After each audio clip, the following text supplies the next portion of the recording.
Masa penjajahan bangsa Eropa di Indonesia sangat menyedihkan dan menyakitkan. Bangsa Indonesia saat itu hidup bagaikan budak di negeri sendiri. Selain tenaga mereka yang diperas untuk menjadi budak, bangsa Indonesia atau pribumi diwajibkan untuk menyetor pajak atau hasil pertanian. Tidak ada akses pendidikan untuk pribumi, bahkan kaum pribumi tidak mendapatkan pelayanan publik yang baik. Yang selanjutnya akan kami bahas dalam masa kolonialisme dan imperialisme bangsa Eropa di Indonesia. Yang pertama adalah bangsa Portugis. Bangsa Portugis merupakan bangsa Eropa pertama yang mencapai Kepulauan Nusantara.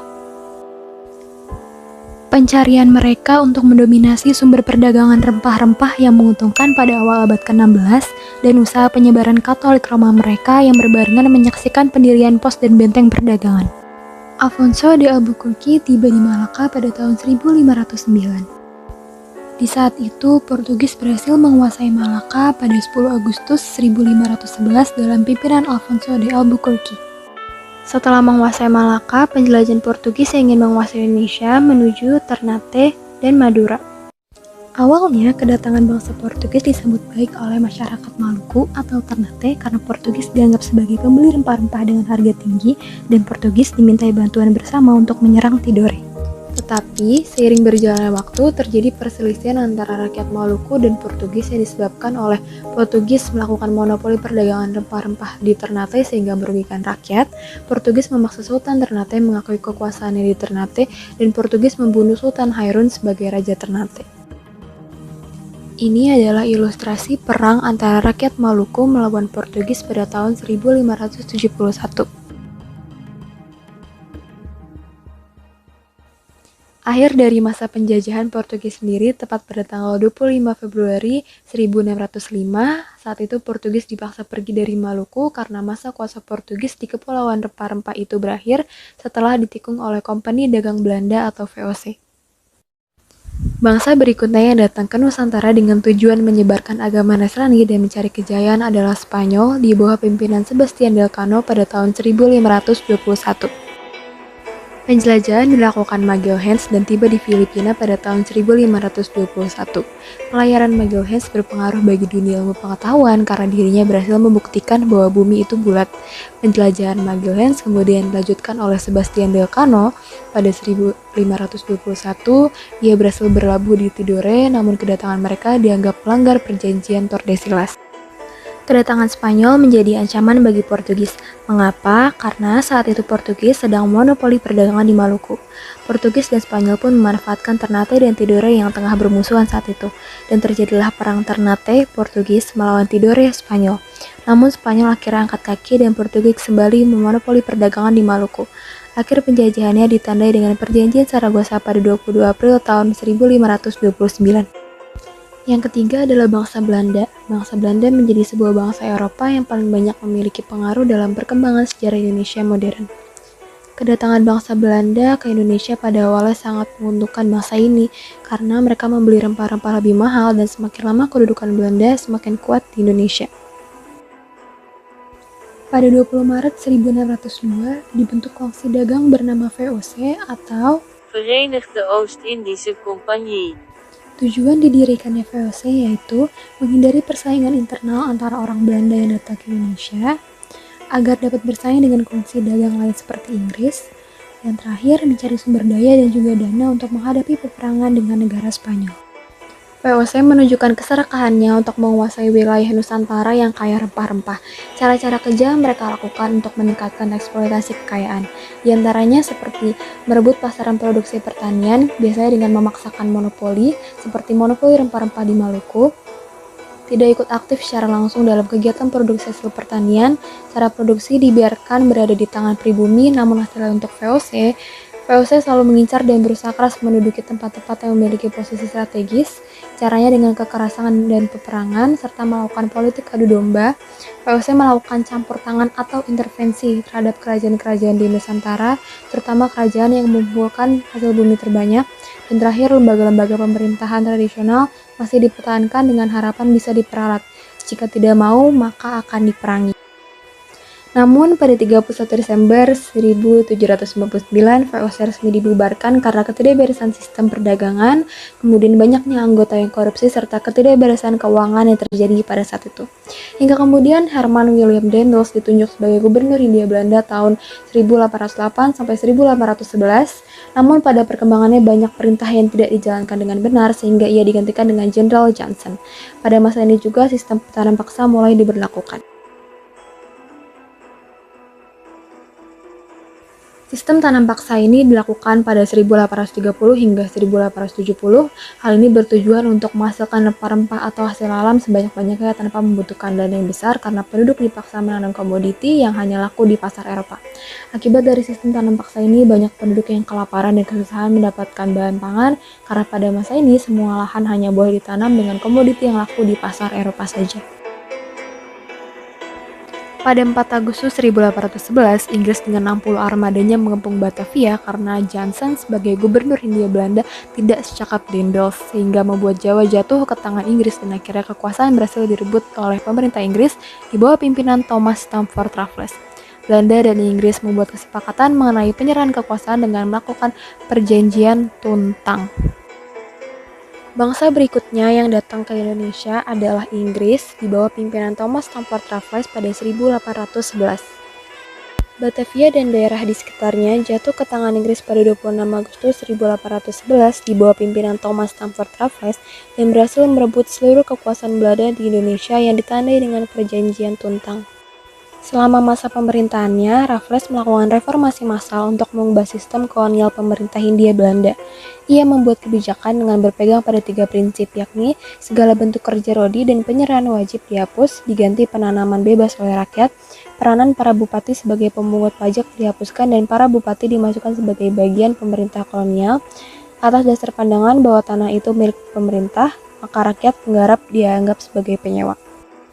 Raffles berusaha menjalankan beberapa kebijakan untuk memajukan perekonomian di Hindia Belanda, tapi program itu tujuan utamanya untuk meningkatkan keuntungan pemerintah kolonial, diantaranya seperti melaksanakan sistem sewa tanah atau pajak tanah yang kemudian meletakkan dasar bagi perkembangan sistem perekonomian uang, penghapusan penyerahan wajib hasil bumi, penghapusan kerja rodi dan perbudakan, penghapusan sistem monopoli, dan peletakan desa sebagai unit administrasi penjajahan.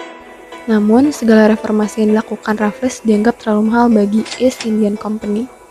Akhirnya, pada 1815, Raffles ditarik dan digantikan oleh John Vandal. Keputusan tersebut dilakukan karena Inggris bersiap menyerahkan kembali Jawa ke Belanda.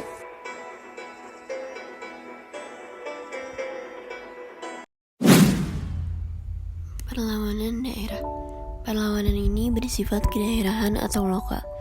Mereka hanya akan melakukan perlawanan ketika wilayah mereka diganggu pun. Mereka tidak akan membantu wilayah lain yang bukan menjadi urusan mereka. Beberapa contoh perlawanan daerah: Perang Padri Tuan Ku Imam Bonjol, perlawanan rakyat Batak Sisingamangaraja 12, Perang Diponegoro, Perang Patimura, Perang Jagaraga Bali, I Gusti Ketut Jelantik, Perang Banjar, Pangeran Antasari, Perang Aceh, Cut Nyadin. Munculnya pergerakan nasional. Faktor internal: 1. Adanya tekanan dan penderitaan yang berkelanjutan. Rakyat Indonesia harus melawan penjajah. 2. Adanya rasa senasib yang hidup dalam cengkraman penjajah dan timbul semangat bersatu membentuk negara. 3. Adanya rasa kedasaran nasional dan harga diri, menyebabkan kehendak untuk memiliki tanah air serta hak menentukan nasib sendiri. Faktor eksternal: 1. Masuknya paham liberalisme dan human rights. 2. Diterapkannya pendidikan sistem barat dalam pelaksanaan politik etis pada 1902, sehingga menimbulkan wawasan luas bagi pelajar Indonesia. 3. Kemenangan Jepang terhadap Rusia tahun 1905 yang membangkitkan rasa percaya diri bagi rakyat Asia Afrika dan bangkit melawan penjajah.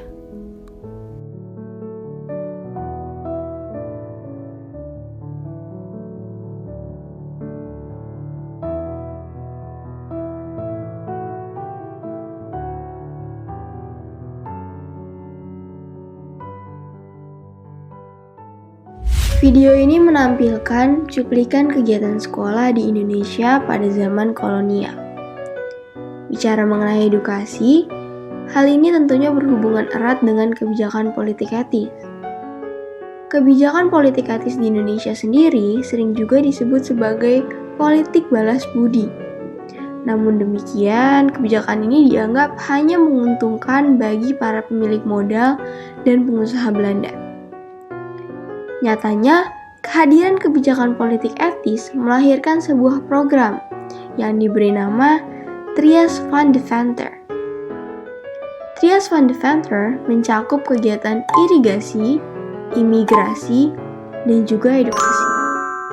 Adanya kegiatan edukasi dalam program Trias van Deventer menjadikan Trias van Deventer sebagai program yang paling berpengaruh bagi masyarakat di Hindia Belanda. Program ini melahirkan banyak sekali golongan priai. Golongan priai. Golongan priai adalah golongan yang mengenyam pendidikan di sekolah yang dibentuk oleh pemerintahan kolonial. Kemunculan golongan inilah yang mengubah corak perjuangan masyarakat dalam melawan penindasan pemerintahan kolonial yang tadinya bersifat kedaerahan menjadi bersifat nasional. Dan disinilah titik awal pergerakan nasional dimulai.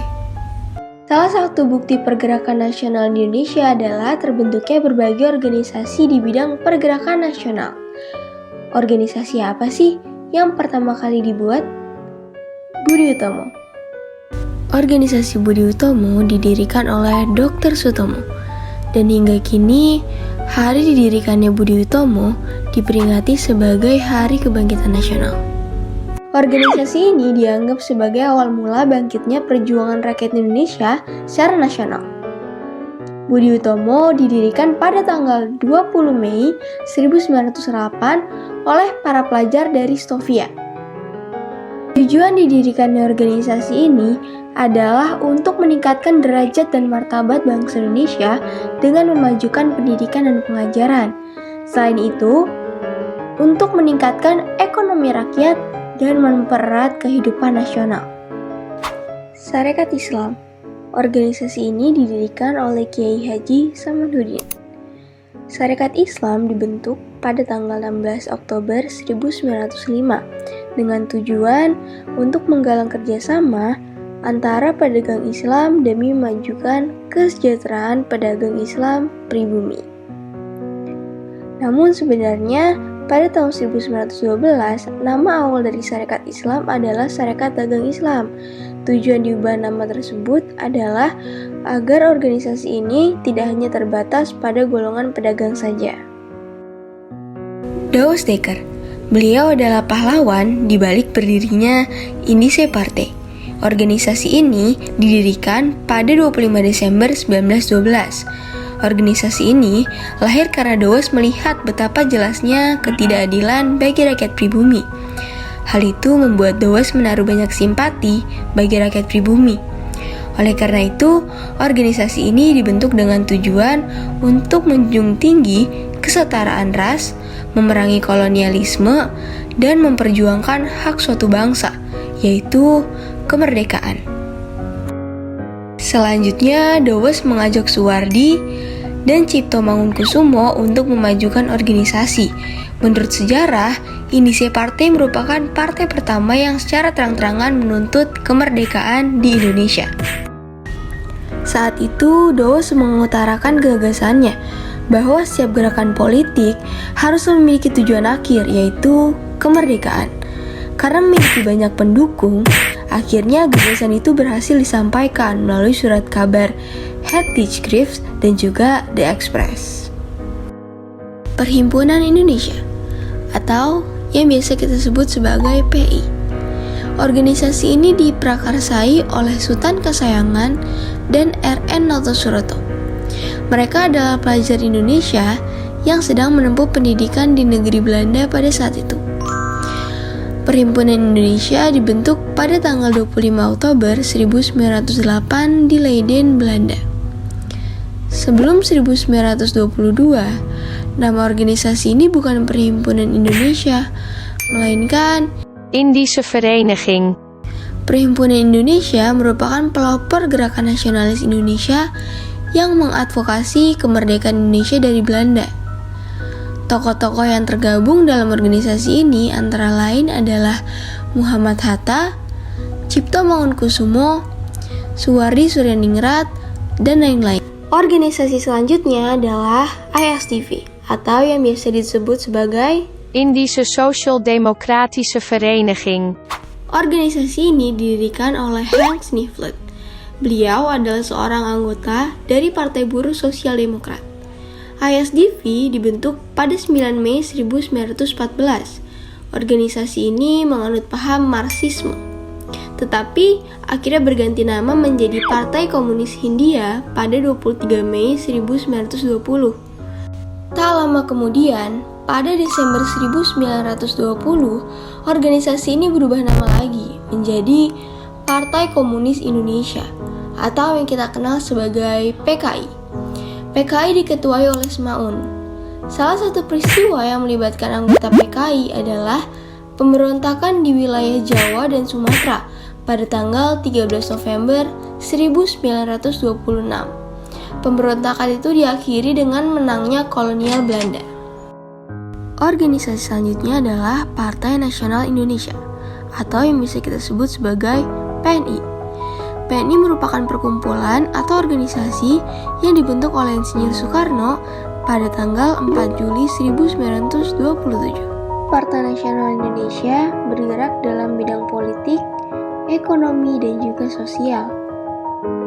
Setelah digelar Kongres tahun 1928 di Surabaya, anggota Partai Nasional Indonesia jadi semakin meningkat jumlahnya, sehingga mengkhawatirkan pemerintah kolonial. Akhirnya, pada 29 Desember 1929, 4 tokoh PNI ditangkap dan dihukum oleh Pengadilan Bandung. 4 tokoh tersebut adalah Soekarno, Gatot Mangkupraja, Supridinata, dan juga Maskun. Di sini saya akan memperkenalkan tokoh-tokoh proklamasi yang perannya sangat penting untuk kemerdekaan Indonesia. Yang pertama yaitu Dr. Insinyur Haji Soekarno yang kerap dipanggil Bung Karno. Beliau lahir di Surabaya 6 Juni 1901, lebih tepatnya di Peneleh. Ia adalah seorang tokoh perjuangan yang memainkan peranan penting dalam memerdekakan bangsa Indonesia dari penjajahan Belanda. Soekarno adalah yang pertama kali mencetuskan konsep mengenai Pancasila sebagai dasar negara Indonesia, dan ia juga yang membacakan naskah proklamasi kemerdekaan Indonesia. Tokoh yang kedua yaitu Dr. Andes Haji Muhammad Hatta. Ia dilahirkan di Fort de Kock 12 Agustus 1902, yang sekarang dikenal sebagai Kota Bukit Tinggi, Sumatera Barat. Bung Hatta adalah sosok yang mendampingi Bung Karno ketika melangsungkan upacara proklamasi kemerdekaan Indonesia.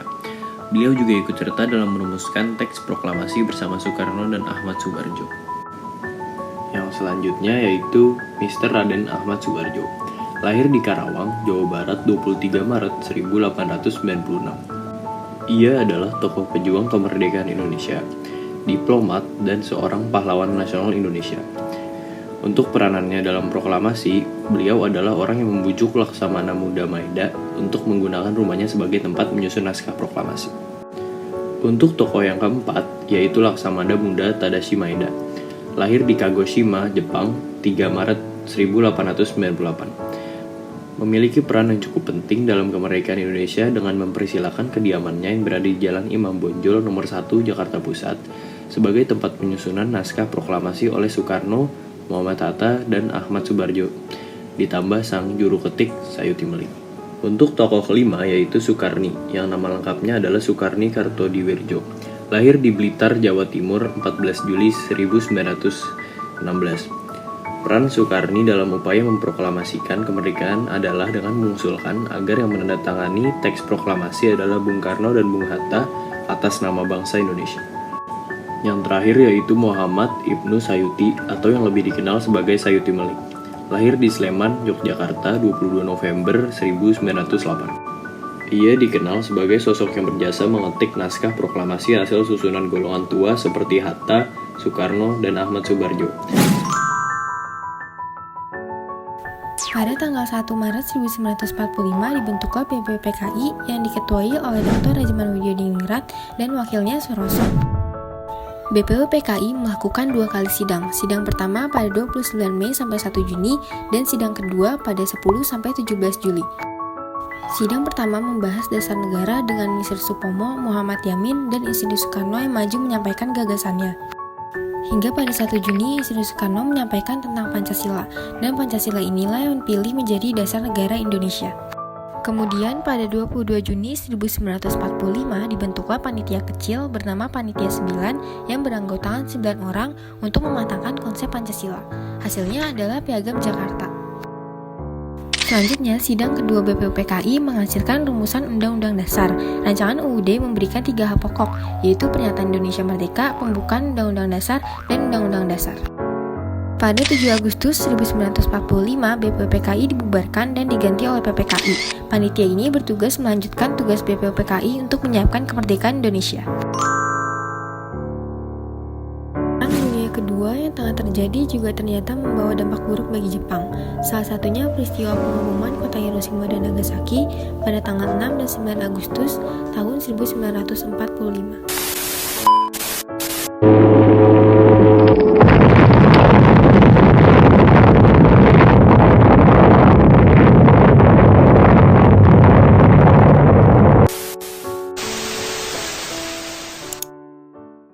Peristiwa ini mendorong Jepang untuk menyerah tanpa syarat kepada sekutu pada tanggal 15 Agustus 1945.